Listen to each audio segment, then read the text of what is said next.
Hi folks, Dr. Tom here. I hope everyone is doing well today and you're staying safe and healthy. I wanted to talk to you a little bit about depression and anxiety, anger and frustration, all these negative emotions.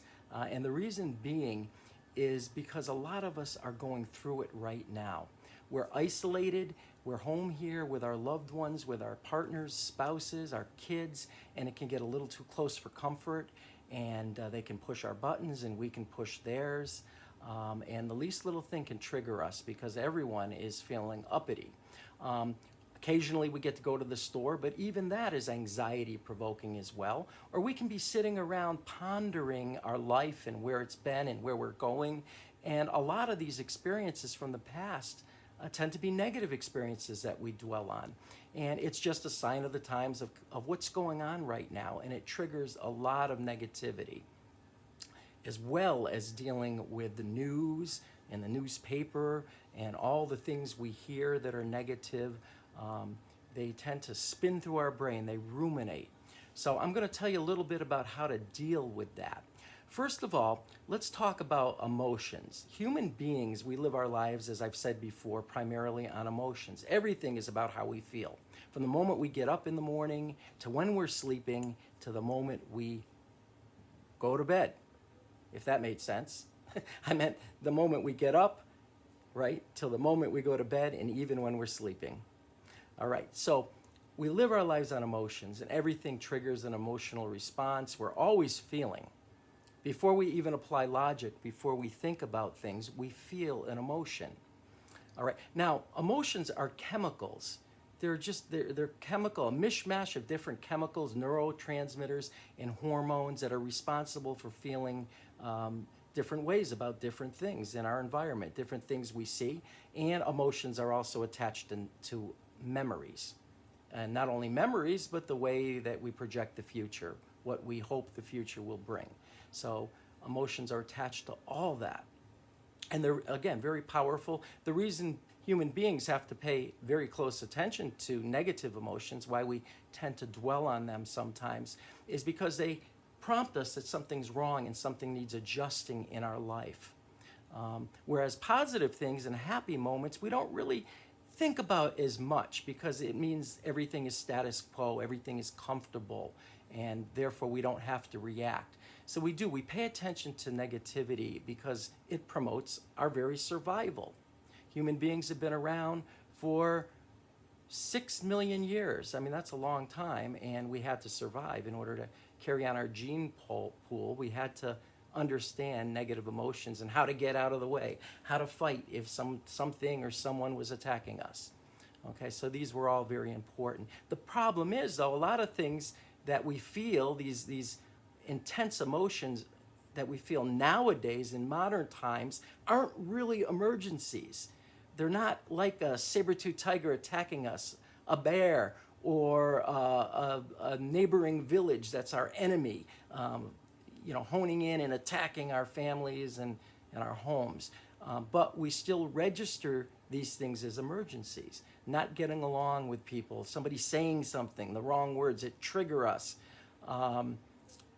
All the things that we see in the media, though it is a very serious matter, our brains are behaving as if it's a life and death situation on the spot. Even being late for an appointment can trigger these things. Or somebody cutting you off when you're on the road can suddenly get you from zero to you know where in seconds, where we are not thinking straight and we're just reacting. So we really do live our lives based on emotions.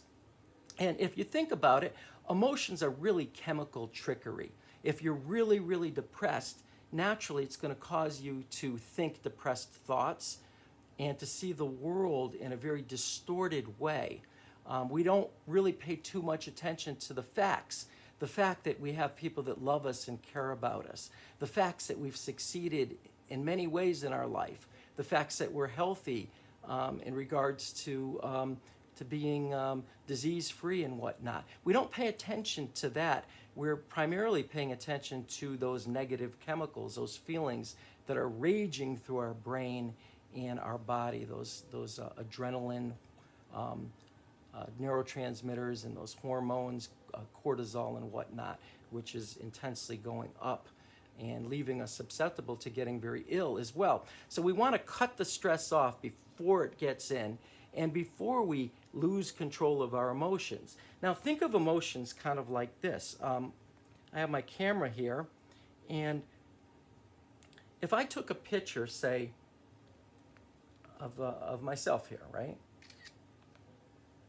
Now I go to recall that picture, and what do I see? It's distorted. You see, it's very blurry because I shook the camera, right? Emotions are a lot like that, right? Emotions tend to be like shaking the camera. When we get really upset, it distorts our view of things, right? It distorts our memory, right? Unlike a camera, what you see is what you get. But the human brain could add things to the picture and take things away. We can jump to conclusions, exaggerate, make mountains out of molehills due to how we feel, due to our emotions. So it's like, again, like shaking the camera, okay? Our emotions distort things and make them bigger than what they have to be in many cases. And because of that, we get very upset and have a difficult time dealing with life in general terms.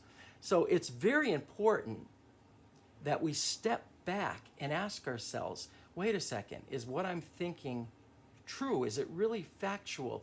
Am I seeing things for what they really are? Right?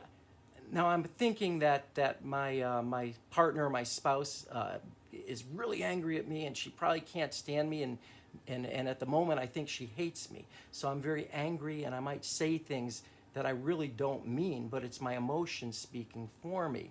So it's important that we feel this anger, this rage start to take hold of us, and we step back. We don't allow it to take control of us. We take control of it with our brain, our forebrain, our prefrontal lobes. And we say, you know, I've got this. I'm calm, I'm in control, I'm not gonna let it get to me. I'm going to speak calmly and get my point across, or sometimes just walk away. In regards to depression, depression seems to take our whole life over, and we feel heavy and weighted down, extremely, extremely lethargic, and we start to feel hopeless, like the world doesn't really mean much, and it's just a bad place, and everyone's against us. And depression can really affect us for quite a while, and I know a lot of people are going through it right now. But it's important to step back and do it constantly and say, look at all the things in life that I've got going for me, right? Look at all the successes, and I've got people that love me, and I'm not sick right now. I'm okay. And if I do get ill, I'm in a place, a good place where I can combat this and get through it. So we have to think those types of thoughts, step back and think that. But we have to be constant, because the more we do it, the more we actually rewire our brain. We build these new neural connections. So in regards to anxiety, a lot of anxiety is based on uncertainty of the future. We might be saying to ourselves, oh my God, what if? What if I catch it? What's going to happen to my family? What if? Our brain registers what if, and when this if this happens, oh my God, it's going to be terrible. Our brain registers that as if this is going to happen. This is what it's going to be like. Our brain doesn't understand questions. It puts it into statements, and it grabs a hold of the imagery, right? So if I say, well, what if I get sick? Oh my God, it's going to be terrible. I actually picture myself in bed very sick, and I respond to that by feeling even more anxious. So I've got this circle going around, circular motion in my brain. My feelings, my limbic system is already feeling the depression and anxiety, and my brain is thinking these anxious and sad thoughts. Oh my God, I'm going to get it. It's going to be terrible. What are we going to do? Our lives are going to be over. And then the more I think those things, the more depressed and anxious I feel. So we have to step back again and say, I'm calm, I'm cool, I'm in control. I'll get through this. I've been through tough times in my life. I can do this. I'm going to take care of myself, do what I need to do. I'm going to stay preoccupied. I'm going to use this time to really connect and bond with my family. Spend more time with them, get to know them. What makes them tick? Learn to listen to my kids. Learn to listen to my partner, my spouse. Also, it's a great time to take this idle time and use it for something worthwhile. Take a course, read a book, go for walks if you can. Do things that are productive, that are going to make you come out ahead. But this is the way that we need to think. And when we think this way, we do start to feel better. And I think it's very important. So I wanted to share that with you. Watch more of my videos, because in my videos I go through the techniques, how to actually change your thought process so you can better control your emotions and feel much better and live a better life. You can plug anything into what I'm saying, and any negative emotions, and we can not override them, but keep them where they need to be. Again, it's okay to feel sadness at times. It's okay to be sad, and it's okay to be angry. It's all right to be nervous, but just enough to be able to function normally. When we're hindered, when we're flooded with emotions, we are emotionally disabled, and then we are not very useful to ourselves or to our family.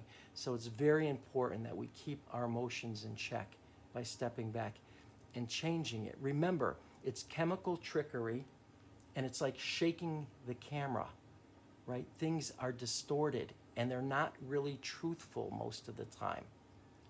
We want to look for the facts, we want to change our thinking, and we want to be able to control these emotional surges that tend to hinder us and make it difficult not only for ourselves, but everyone around us. So everyone have a great day. Take care.